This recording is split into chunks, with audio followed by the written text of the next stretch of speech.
2016년 알파고가 이세돌 구단을 이겼습니다. 이건 단순한 바둑 대결이 아니었습니다. AI가 인간을 창의성으로 이겼다는 사실, 바둑계는 충격을 넘어서 완전히 혼란에 빠졌고 그야말로 초토화된 상황이었습니다. 그런데 중요한 건 이거죠. 바둑이 먼저 당했을 뿐 이건 우리 모두의 이야기라는 거.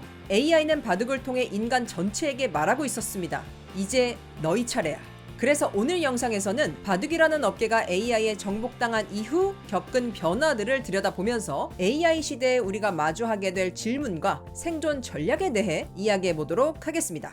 안녕하세요, 프로 연우입니다. 알파고가 이세돌을 이긴 그날 이후 프로 기사들은 말 그대로 충격에 빠졌습니다. 저도 그 당시에 이게 진짜 실화인가 싶을 만큼 멍했던 기억이 나는데요. 박정상 구단은 이렇게 얘기했습니다. 해설 끝나고 카페에 들어갔는데 무릎이 후달거려서 2시간 동안 걷지를 못했어요. 또 송태곤 구단은 밥이 안 넘어가고 잠도 못 잤습니다. 바둑은 이제 끝난 것 같다. 허탈하고 무서웠다. 많은 기사들이 이런 감정을 느꼈습니다. 그런데 그건 단순한 감정의 문제가 아니었죠. 실제로 바둑계의 구조 자체가 그때부터 완전히 뒤집혀버리기 시작합니다. 자, 첫 번째 변화는 무너진 권위인데요. 먼저 프로기사들의 권위가 추락했습니다. 예전에는 세계 최정상급 프로기사가 한 수를 두면 모두가 감탄했죠. 와, 역시 이창호 구단이다. 이런 수를 어떻게 생각해내지? 역시 감각이랑 수일기가 대단하다. 이렇게 초인류 기사의 한 수 한 수가 감동이었고 그 자체로 공부 대상이었습니다. 하지만 지금은 어떻게 됐죠? 완전히 달라졌어요. 이제는 그 누가 두던 어떤 수라도 인공지능의 승률로 평가를 받습니다. 자, 이거는 제가 매일 사용하는 인공지능 바둑 프로그램 카타고인데요. 지금 이 바둑은 흑이 이창호 구단, 백이 최정 구단입니다. 자, 화면을 보시면 여기에 파랑 색깔로 표시되어 있는 곳이 있죠. 이곳이 이른바 블루스팟인데요. 이 블루스팟은 인공지능이 가장 추천하는 수입니다. 자, 현재 흑 차례인데요. 만약에 이창호 구단이 이 블루스팟을 두지 않고 다른 곳을 뒀다. 자, 그러면 어떻게 될까요? 실전에 이 자리를 뒀거든요. 자, 여기를 두는 순간 승률이 무려 마이너스 30%가 됐습니다. 그래서 이 수를 둔 순간에 이 수는 바로 떡수가 돼버리는 거죠. 자, 하지만 반대로 프로기사가 이 블루스팟 AI 추천수를 찾아내면 와, 이걸 찾는다고? 대박이다. 완전 인공지능이네. 이런 반응이 나옵니다. 그래서 방구석 관전자들의 입김이 아주 세졌죠. 왜냐면 누구나 지금 AI의 분석을 실시간으로 바로 확인할 수 있기 때문인데요. 한 수 둘 때마다 그래프가 출렁출렁 거리고요. 모두가 그 수의 승률을 수치로 판단할 수 있습니다. 그런데 인공지능이 가져다준 장점도 분명한데요. 많은 바둑 팬들이 그래프가 움직이는 걸 보는 재미가 있다거나 이제는 누가 유리한지 실시간으로 보여서 중계가 훨씬 재밌다고 말하곤 합니다. 바둑 중계가 점점 스포츠 중계처럼 바뀌고 있는 거죠. 자, 그리고 두 번째 변화는요. 바로 바뀐 공부법입니다. 예전에는 이창호 구단, 이세돌 같은 이런 천재 기사들을요, 보통의 기사들이 따라갈 수가 없었어요. 그들의 천부적인 감각, 그리고 이런 본능들은 남들이 절대 따라갈 수 없는 수준이었습니다. 그런데 알파고 이후에는 그 감각들이 굉장히 무뎌졌죠. 왜냐면 이제는 초반 30수, 50수까지는요, 암기로 커버가 가능해졌기 때문입니다. 그래서 지금은 암기력, 성실함, 그리고 좋은 그래픽 카드가 중요한 시대죠. 자, 조한순 구단인데요. 이렇게 얘기했습니다. 앞으로는 공부량이 부족한데 성적이 좋은 기사는 안 나올 거예요. 사실 예전에는 감각이 최고였어요.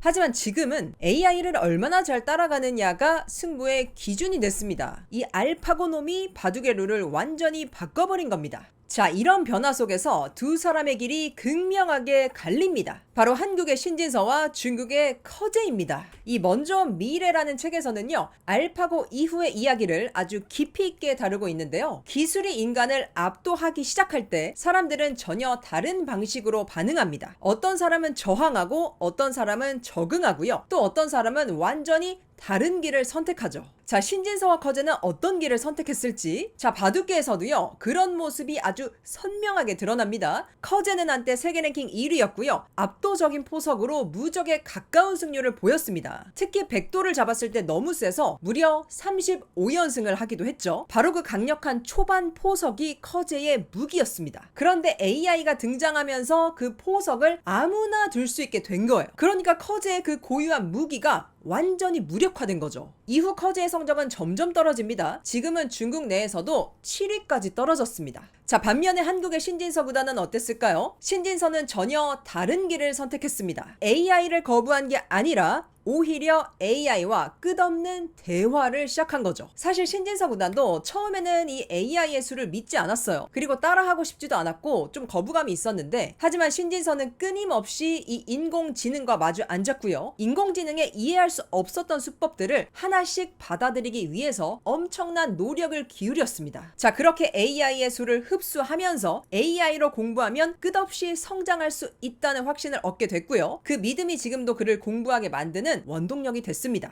AI와 함께 진화한 인간, 그 결과 신진서는 현재 세계 최강입니다. 자, 그런데 여기서 흥미로운 점이 하나 있습니다. 커제는 단순히 세계 1위 자리에서 밀려난 게 아닙니다. 아예 그냥 방향을 바꿔버린 거예요. 이세돌과 알파고의 대결이 끝난 직후에 커제는 자기 SNS에 이런 글을 올립니다. 알파고가 이세돌을 이겼지만 나는 이길 수 없다. 커제가 이 글을 쓰니까 좋아요가 단숨에 10만 개, 그리고 댓글이 2만 개가 달렸습니다. 자, 그래서 이때부터 커제는 중국 최대 바둑 인플루언서로 자리 잡기 시작하고요. 자, 이게 커제 웨이보 SNS인데요. 582만 명 이상의 팔로워가 있습니다. 자, 바둑 기사 중에 가장 많은 것 같아요. 자, 500만이라니. 커제가 이 자기 웨이보에서 뭐를 하냐면은요, 포르쉐를 타고요. 또 중국의 최신 태블릿으로 자기 대국을 복귀하는 모습을 보여줍니다. 그리고 또 고급 전기차 인증도 종종 해요. 자, 이런 커제를 보고 김만수 팔단은 이렇게 얘기하는데요. 커제는 1인자 자리를 유지하는 걸 포기했다. 1등을 포기한다는 게 쉽지 않은 건데 그걸 포기하고 뭘 했느냐? 상금 최대화가 아니라 자기가 버는 돈의 최대화를 추구하고 있다. 방송에 출연하고 SNS로 인플루언서가 되고 또 식당도 열었다. 사실 기존 사고방식으로는 이해가 안 되는데 저는 이 친구가 시대를 앞서간다고 생각합니다. 자, 이분은 나는 아직 쓸모 있는가? 이 바둑계를 보면서 많은 업계 사람들도 비슷한 질문을 했을 거예요. 나는 아직 이 일을 계속할 수 있을까? 이거는 여전히 사람의 일이 맞을까? 지금 인공지능은 거의 모든 업계에 들어오고 있습니다. 그때마다 사람들은 자기가 하던 일을 다시 바라보게 되는 거죠. 자, 그러면 AI가 더 잘하면 인간은 왜 필요할까요? 바둑에서는 이 질문이 정말 일찍 찾아왔습니다. AI가 정답을 알려주는데 굳이 프로기사가 필요해? 이런 생각이 드는 거죠. 그런데 이건 사실 바둑만의 문제가 아닙니다. 의사, 교사, 번역가, 작가, 디자이너, 작곡가, 뭐 이미 수많은 직업군에서 같은 질문이 던져지고 있어요. 특히나 전문가의 권위가 빠르게 무너지고 있습니다. AI가 보여주는 정확도와 일치율 안에서 사람들은 그 인간의 감이나 경험 이런 것들을 점점 신뢰하지 않게 됩니다. 우리가 선택할 수 있는 거는 결국 두 가지인데요. 첫 번째,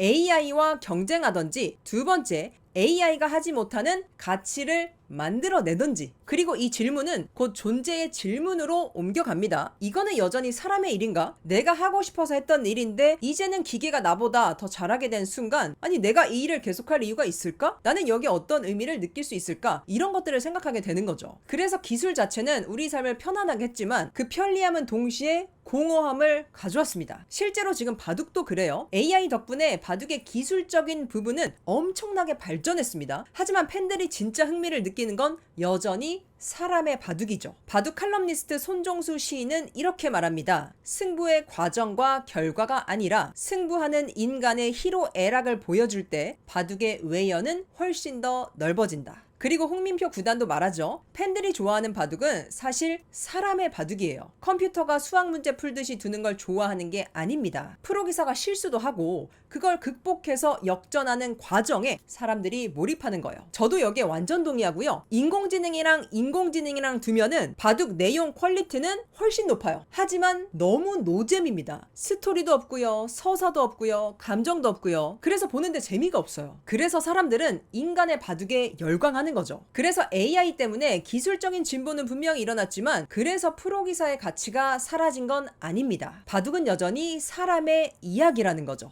저는 개인적으로 인공지능 시대에는 이 스토리가 굉장히 중요해질 거라고 생각합니다. 자, 다음은요. 구글, 알파고, 그리고 남겨진 바둑계. 알파고가 이 바둑을 정복하고 그 다음은 어디로 갔을까요? 구글은요. 다음 과제로 단백질 구조 예측을 선택했습니다. 자, 왜 바둑을 더 안 하고 이걸 선택했을까요? 바둑은 돈이 안 되죠, 일단. 아무리 세계대회 상금을 다 먹어도 뭐 한 30억? 그러니까 당연히 더 큰 산업으로 간 거고, 바둑을 정복한 이 AI는요. 이제 신약 개발을 아주 빠르고 싸게 만들 수 있는 기술을 향해 움직였고 구글은 그 기술로 엄청난 주가 상승 효과를 얻었습니다. 반면에 바둑계는요, 산업은 혼란에 빠졌고 프로기사들의 권위는 예전 같지가 않습니다. 바둑 지도자들은 AI 뒤를 따라가는 조력자가 됐어요. 자, 그러면 여기서 한 가지 질문이 생기는 거죠. 이건 과연 옳은 일이었을까? 자, 물론 누군가는 이렇게 말하겠죠. AI가 단백질 구조를 예측해서 신약을 만들 수 있다면 그건 인류 전체를 위한 일 아니냐고. 하지만 단백질 구조를 빠르게 예측하는 이 기술은요, 신약 개발뿐만 아니라 생화학 무기 개발에도 쓰일 수 있습니다. 이렇게 모든 기술에는 빛과 그림자가 함께 하는 거죠. 그렇다면 기술을 개발하는 것 자체가 옳은 거라고 할 수 있을까요? 자, 이거는 Don't be evil, do the right thing. 사악해지지 말고 옳은 일을 하자. 믿지 않으실 수도 있지만 이게 바로 구글의 슬로건입니다. 그런데 바둑계에서 보면 사실 구글은 핵폭탄을 하나 바둑계에 던지고 조용히 떠나버린 셈이죠. 그래서 그들이 말하는 이 옳은 일은 정말 모두를 위한 일이었을까요? AI는 이제 정말 많은 걸 해낼 수 있습니다. 사람보다 더 정확하게, 더 빠르게, 더 효율적으로. 하지만 AI가 아직 하지 못하는 일이 하나 있습니다. 이 책을 쓴 장강명 작가는 먼저 온 미래의 마지막에서 이렇게 말합니다. 내 생각에는 인공지능이 아직 할 수 없고 인간만이 할 수 있는 일이 따로 있다. 좋은 상상을 하는 것, 우리가 미래를 바꿀 수 있다고 믿는 것, 그리고 실제로 미래를 바꾸는 것이다. 오늘은 여러분께 이렇게 작은 질문 하나를 던져보면서 먼저 온 미래라는 책을 통해 AI와 인간 그리고 변화하는 시대에 대해서 함께 이야기 나눠봤는데요. 사실 이 책은 저에게도 끊임없이 질문을 던지는 책이었어요. 나는 지금 어떤 상상을 하고 있는가? 앞으로 나는 어떤 미래를 만들고 싶은가? 이런 것들을 계속 생각해 볼 수 있는 시간이었습니다. 영상 더보기란에 책 링크 남겨뒀으니까 관심 있는 분들은 한번 읽어보셔도 좋을 것 같습니다. 그리고 여러분이 오늘 영상을 보시면서 느낀 점이나 인상 깊었던 내용들 이런 거를 댓글로 남겨주시고 그 댓글을 캡처해서 아래 메일로 보내주세요. 그럼 추첨을 통해서 10분께 먼저 온 미래 이 책을 선물로 보내드리겠습니다. 네, 오늘 영상은 여기까지고요. 영상이 흥미로우셨다면 구독과 좋아요 부탁드립니다. 감사합니다.